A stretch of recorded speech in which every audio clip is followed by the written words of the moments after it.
CFD je kratica za angleško besedno zvezo Contracts for Difference.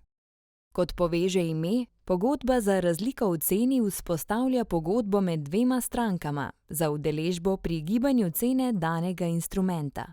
Ti dve stranki sta uporabnik in borzni posrednik. CFD so izvedeni finančni instrumenti, s katerimi se trguje izven organiziranega borznega trga.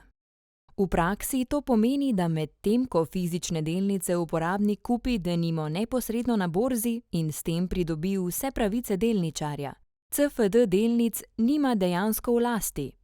CFD so unikaten in zanimiv produkt zato, ker omogočajo špekulacijo in zaslužek z naslova rasti vrednosti osnovnega instrumenta, a hkrati tudi v primeru njenega padca.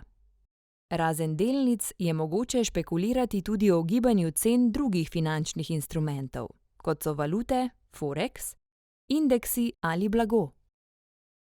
CFD omogočajo tudi trgovanje s finančnim vzvodom, s katerim je mogoče pomnožiti dobiček, a tudi izgubo. Z vzvodom in drugimi naložbenimi orodji se lahko bolje seznanite v naši izobraževalni seriji. Z vzvodom se poveča finančno tveganje, ki ni nujno sprejemljivo za vse vlagatelje. Ta instrument je primeren le za izkušene vlagatelje.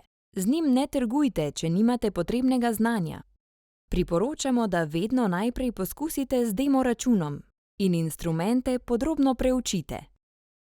Opozorilo o tveganju.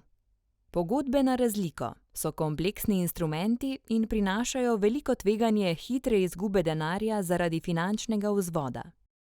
Pri trgovanju s pogodbami na razliko pri tem ponudniku denar izgubi 68,98% računov malih vlagateljev. Razmislite, ali razumete, kako delujejo CFD-ji in ali se lahko odločite za veliko tveganje, da boste izgubili denar.